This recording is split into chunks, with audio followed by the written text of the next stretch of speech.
Bonjour et bienvenue sur Cybermatic pour ce nouveau tuto sur VBA Excel.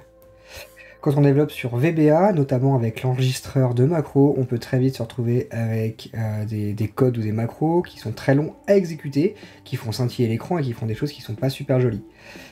On peut très facilement résoudre les problèmes d'exécution, alors soit le fait que ce soit long, soit le fait que ça scintille, avec quelques manipulations très simples dans la macro.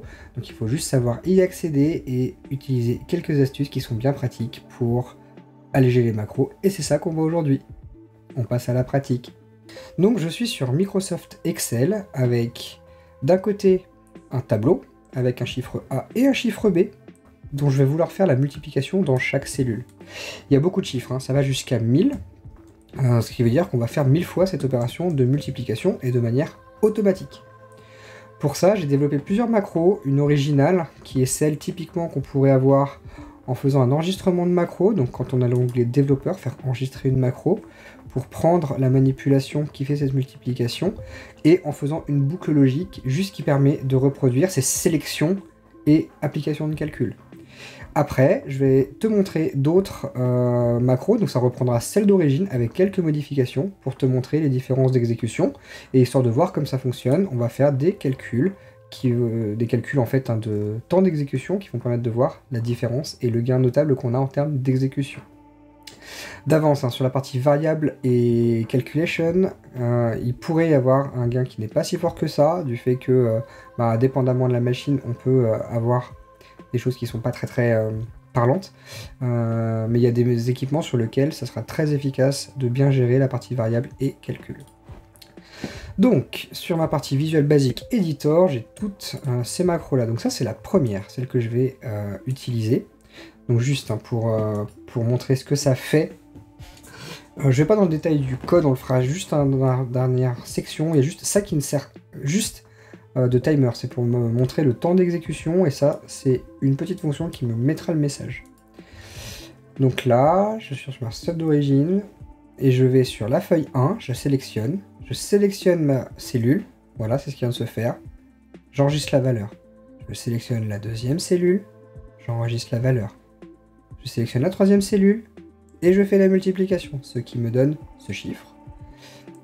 Et je fais notre sélection. Typiquement ça, c'est ce qu'on peut faire quand on fait un enregistrement de macro. Et je recommence. Du coup, là, ce que je vais faire, c'est que je vais l'exécuter en faisant F5. Donc je vais stopper et on va recommencer ce code de manière à voir en combien de temps il tourne. Et potentiellement, je vais raccourcir pour que la vidéo soit plus fluide. On y va. Donc on voit l'exécution qui se fait au fur et à mesure et qui étire. Donc là on est arrivé à la ligne 100 et on va continuer à descendre jusqu'à la fin de l'exécution de ce code. Voilà, donc on arrive au bout, beaucoup de sentiments, voilà, on le voit encore. Et donc les calculs se terminent en 50 secondes et 45 centièmes. Donc on va marquer cette valeur. 50 secondes et 45 centièmes. Et je vais le réexécuter maintenant. Alors je me supprime tout. Et je réexécute le même code pour avoir les trois temps. Voilà, donc deuxième exécution en 50 secondes 34, on rentre la valeur. Et on fait 1, alors je supprime encore une fois toute la sélection pour montrer qu'il n'y a pas de triche, et je refais l'original.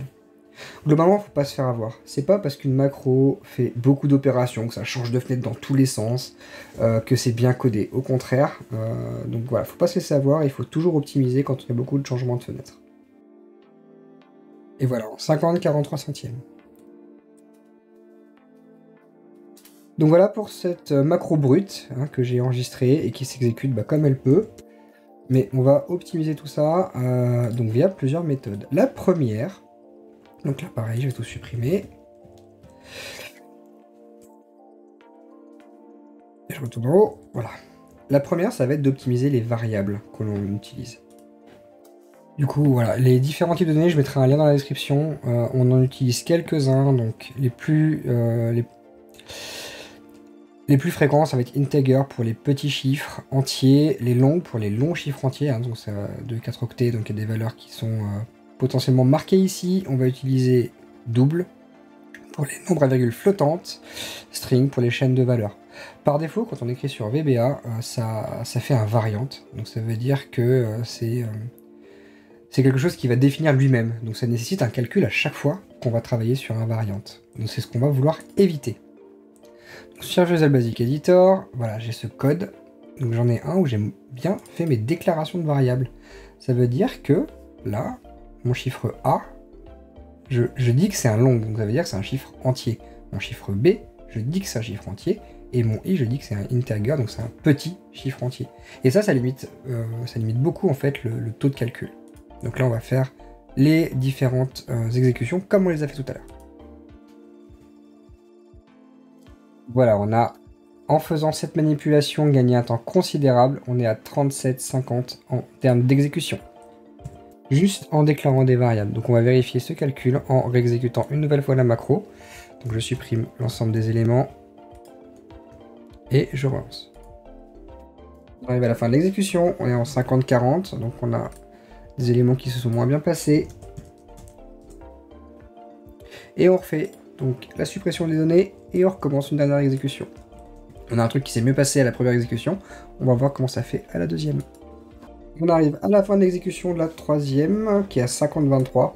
Donc on a eu un coup de chance en milieu, donc qui nous a fait gagner un petit peu de performance globalement, mais bon, ça reste à 8%, c'est ce que j'avais déjà observé hein, sur un autre ordinateur. Donc voilà pour l'optimisation en déclarant correctement ces variables. Et globalement, hein, sur VBA, il faudra toujours que tu déclares correctement tes variables, même quand tu fais un enregistrement automatique. Ensuite, dernier point sur la partie calcul, donc les deux prochaines manipulations, on va jouer sur les paramètres d'application. Dans le premier cas, on va lui dire tu ne fais pas de calcul. Excel coupe les calculs. Pour ça, c'est très simple. On va rajouter cette ligne-là en tête de macro. Application.calculation égale XL calculation manual. Faut pas être flippé hein, si on l'écrit au fur et à mesure. Les choses sont proposées par défaut. Calculation égale. Et là, on a automatiquement des choses qui sont proposées et nous, on se met toujours en manuel. Afin qu'Excel puisse correctement travailler, à la fin, on remet la même ligne en lui précisant Excel Calculation automatique. Et on va exécuter ce code-là, donc c'est sur mon bouton de calcul que je l'ai affecté. C'est parti. Voilà, 36-28, ce qui est un bon score. Et on continue à refaire les exécutions de code en supprimant et en lançant pour voir avoir des moyennes sur ce résultat-là. Ok, donc 50-27. On a une exécution un peu plus longue, ça fait un peu comme tout à l'heure au-dessus. Hein. Donc on refait la même manipulation une dernière fois et après ça va être beaucoup plus rapide en termes d'exécution, parce qu'on va faire des choses qui sont très efficaces. Donc 50-21 pour le dernier score. Donc ce qui fait quand même un gain substantiel hein, de ce pourcentage. Du coup, maintenant, on va aller sur quelque chose d'encore un peu plus efficace, donc vraiment une fonction que j'adore. C'est on va retirer le scintillement de l'écran. Donc on va dire à Excel, tu ne rafraîchis pas l'écran. Et ça c'est d'une extrême efficacité pour simplifier les codes. Et ça se passe en une seule ligne. Donc c'est la même chose que pour le calcul, sauf qu'on devait dire application.screen updating est égal à false. Donc ça veut dire que tu n'updates pas ton écran. Et on rajoute bien la même chose à la fin, sinon on ne pourra pas, par macro par la suite, refaire cet updating. Donc ça on va le faire 3 fois également pour voir. Et là ça va être très sympa parce que ça va quand même beaucoup plus vite. J'envoie la macro. Et c'est déjà fini. 1 seconde 54. Il n'y a plus de ressources système qui sont occupées à faire des sélections. Alors les sélections se font, par contre, il n'y a pas de scintillement d'écran, donc là on gagne un temps monumental. 1,54. On va le faire 3 fois très rapidement. Donc pareil, hein, je supprime pour montrer qu'il n'y a pas de... Il n'y a pas d'astuce. 1,50. C'est une fois de plus très rapide. Et on le refait une dernière fois.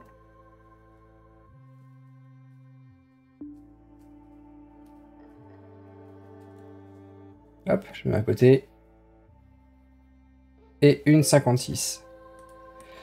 Voilà, vraiment, hein, cette ligne-là, elle est magique dans quasiment toutes les situations. On arrive à baisser le temps d'exécution des macros, même si on ne sait pas programmer, juste en ajoutant cette ligne.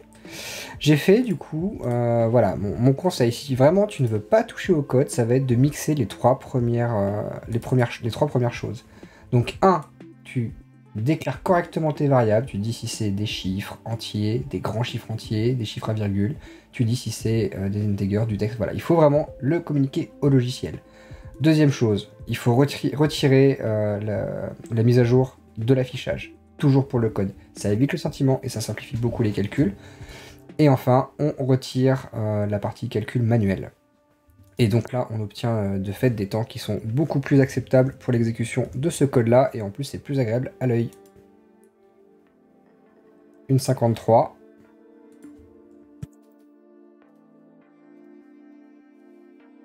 Bim.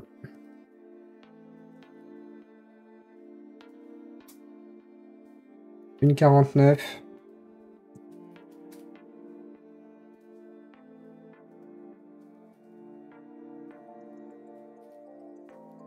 Et la troisième, une 55. Donc on est un tout petit peu mieux encore qu'avec le display, mais voilà, il n'y a pas de petites optimisations qui comptent. Donc c'est bien toujours de pouvoir le gagner, et surtout de prendre de bonnes habitudes. Enfin, sur ce code, il y a quand même des choses qui sont pas logiques. Alors on retrouve très souvent ce genre de codage où il y a des sélections. Et en fait, nous, on va tout faire pour supprimer les sélections. Donc ça veut dire que tout ce qui est là, typiquement, on peut le supprimer. On va pas sélectionner le i. On va pas sélectionner i2. Ok, c'est pas grave. Tout ça, on le sélectionne pas. Et ça non plus, on va pas le sélectionner. Plutôt que de faire ça, on va dire que la cellule 3 est égale directement à la cellule 1. Fois la cellule 2, qui était la même chose qu'on avait fait avec des variables, en fait. Et ça, on va carrément le supprimer. Par contre, on va quand même sélectionner la première feuille, mais ça, on va pas le faire dans la boucle. On va le faire en amont de la boucle, directement ici. Et la sélection de la feuille 2, pour l'écrire à la fin, on va le faire à la toute fin de l'application, ici. Et donc, je supprime les sélections. En fait, dans les boucles, je fais toujours en sorte qu'il n'y ait aucune sélection. Ok, donc je dis que la cellule 3 est égale à celle-ci fois celle-ci. C'est ce que j'ai écrit exactement sur la partie select ici, voilà. C'est cette macro-là que je vais reproduire. Donc là, il n'y a pas les autres optimisations. Et on va la lancer pour voir ce que ça donne. Donc je supprime. Et là, c'est incroyable. Le fait de ne pas générer de sélection fait que la macro s'exécute en 1/10 de seconde. Voilà, c'est vraiment super important hein, d'optimiser ces codes. Ça a fait les calculs, il n'y a pas de magie, j'ai pas rien fait. Le PC a fait tous les calculs dans cet intervalle de temps. Sélection, 0,85, 0,86 secondes.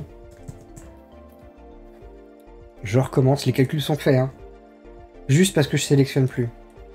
Et là, la macro s'est faite en 0,78 secondes. C'est vraiment très efficace. Il me manque un 0 d'ailleurs ici. Hop. Voilà.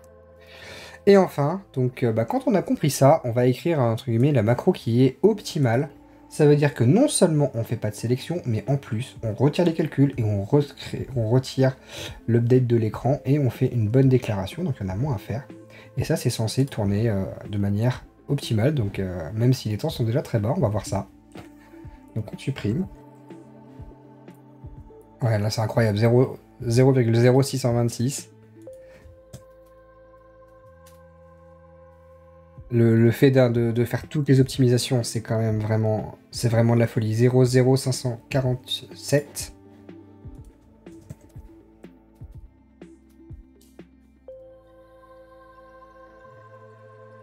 Et une dernière, 0,0469.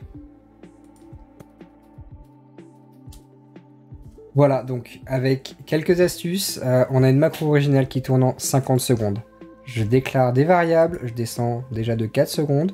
Et si je rajoute la modification de calcul, je peux encore gagner 4 secondes. Et là, quand je retire le scintillement, donc la mise à jour de l'écran, je gagne un temps phénoménal. Je divise, je gagne 90% de mon temps. Si j'optimise encore un petit peu avec les éléments du dessus, donc on va y avoir les calculs Je baisse encore un tout petit peu le temps. Si je ne suis que avec une optimisation du code, cette fois, donc là il faut aller un peu plus dans les entrailles du code, j'arrive encore à diviser par 2 le temps par rapport à une opti sans code. Et enfin, si je fais les deux, ça veut dire que je fais un code logique et j'y applique toutes les modifications. Je passe d'un code qui tourne en 50 secondes à 55 millièmes de seconde. Voilà pour ce tuto pour optimiser rapidement tes macros VBA, donc avec modification du code ou sans modification du fond du code, hein, ça veut dire en modifiant des paramètres de l'application, en faisant des déclarations de variables. Donc ça, c'est vraiment le B à bas. Donc il faut que tu puisses le faire. Après, modif de code ou pas, c'est à toi de voir en fonction de tes compétences si tu veux rentrer dans cette démarche-là. Moi, je te le conseille, en tout cas, de supprimer tout ce qui est sélection pour faire un code qui s'exécute très rapidement. J'espère que ça t'a plu et que tu vas pouvoir utiliser ces techniques-là pour diminuer encore le temps que tu as gagné avec tes macros dans ton quotidien. Donc vraiment, l'optimisation, c'est la clé. Si la vidéo t'a plu, abonne-toi à la chaîne. Très important pour moi que tu fasses partie de ma communauté et également active ta petite cloche pour avoir d'autres tutos du type de celui que tu viens de voir. Également, je suis Bref Creator, donc tu peux me soutenir par ce biais-là. Maintenant, passe à l'action, fais tes tests et j'espère que tu seras content des optimisations que tu vas réaliser. Allez, à un prochain tuto. Ciao.